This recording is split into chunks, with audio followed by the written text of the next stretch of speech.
शिक्षा सत्र 2023-24 में बेसिक शिक्षा परिषद के विद्यालयों में अध्ययनरत छात्र छात्राओं को ड्रेस, स्कूल बैग, जूता मोजा व स्टेशनरी क्रय हेतु उनके माता पिता अभिभावक के बैंक खातों में डीबीटी के माध्यम से प्रति छात्र छात्रा 1200 रुपए की धनराशि अंतरण की प्रक्रिया का शुभारंभ आज लखनऊ में हुआ। साथ ही कस्तूरबा गांधी बालिका विद्यालय में अध्ययनरत बालिकाओं को छात्रवृत्ति एवं दिव्यांग छात्राओं को स्काई पेंट तथा गंभीर दिव्यांग छात्र छात्राओं को स्कॉच अलाउंस अंतरण की प्रक्रिया भी प्रारंभ हो गई है। मुख्यमंत्री योगी आदित्यनाथ ने सभी छात्र छात्राओं को हार्दिक बधाई एवं अनंत शुभकामनाएं दी। आइए आपको दिखाते हैं अपने अभिभाषण में उन्होंने क्या कुछ कहा।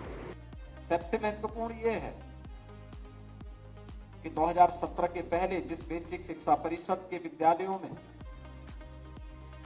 बच्चे आने से डरते थे, लोगों में उत्साह नहीं था, गिरावट लगातार बढ़ती जा रही थी,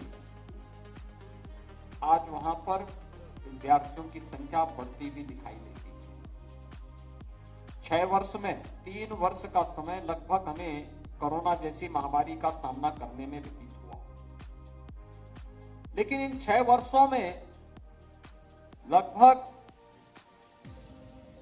55 से 60 लाख बच्चे अतिरिक्त बेसिक शिक्षा परिषद के विद्यालयों में अतिरिक्त आए हैं। इतने नए बच्चों का नामांकन हुआ,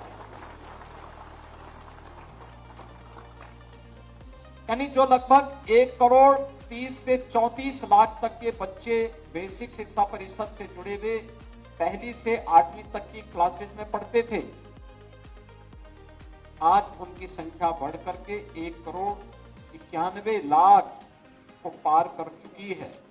और इस संख्या को अभी बढ़ाने के साथ साथ ड्रॉप आउट को लगातार कंट्रोल करना, क्योंकि अक्सर होता है 5वीं के बाद 8वीं के बाद ये बच्चे स्कूल नहीं जा पाते, और खासतौर पर बेटियों के मामले में ज्यादातर देखने को मिलता है, अभिभावक नहीं भेजते। उसका समाधान का रास्ता भी निकाला गया। 17 के पहले की स्थिति क्या थी? शिक्षकों की भारी कमी, और मुझे आश्चर्य होता है बेसिक शिक्षा विभाग क्यों इस पे मौन रहता है, जब कुछ लोग इस बात की चर्चा करते हैं कि साहब पिछले 5 साल में कोई शिक्षकों की भर्ती नहीं हुई।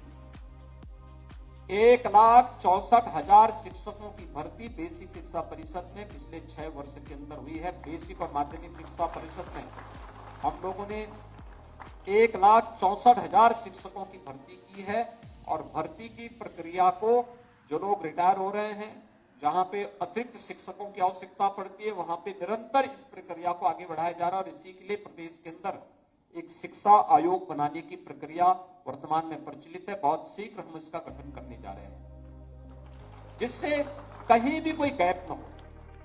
लेकिन साथ साथ हमारे जितने भी डाइट हैं, जितने भी शिक्षकों के प्रशिक्षण के केंद्र हैं, इनमें हमें न केवल शिक्षकों के प्रशिक्षण को, बल्कि जो शिक्षक पहले से विद्यालयों में तैनात हैं, समय समय पर उनके लिए कुछ रिफ्रेशर कोर्सेज भी हमें आगे बढ़ाने चाहिए। 125 कस्तूरबा गांधी विद्यालयों को, जो बालिका इंटर कॉलेज हैं, उन्हें अपग्रेड करने की कार्रवाई हुई है। 20 जिला शिक्षा और प्रशिक्षण संस्थानों में अतिरिक्त कक्ष और ऑडिटोरियम के निर्माण का लोकार्पण का कार्यक्रम भी संपन्न हुआ है। हमारा प्रयास होना चाहिए डाइट कोई खाली न रहे, वहां भी अच्छे प्रशिक्षक, योग्य लोग जाएं, उनको लिए अतिरिक्त सुविधाएं दीजिए, लेकिन वहां योग्यता को मानक बनाया जाना चाहिए, क्योंकि वही प्रशिक्षण करेगा।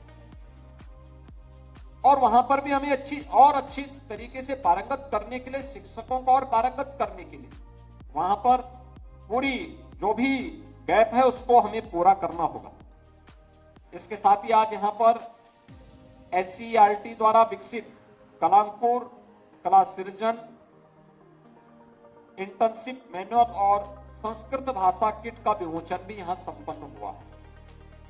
ये जो पुस्तकें आज यहां विमोचित हुई हैं, भी मैं चाहूंगा हर विद्यालय में ये उपलब्ध कराए जाएं, और विद्यालय में उपलब्ध करवाने के साथ ही शिक्षक उन्हें जरूर दें, बच्चों को उससे परिचित कराएं। न केवल सीखने के, अब स्वयं भी सीखने की जिज्ञासा होनी चाहिए, बल्कि छात्र छात्राओं को भी उसके साथ जोड़ने का कार्य अगर आप करेंगे तो उससे काफी अच्छी जानकारी आपको मिलेगी।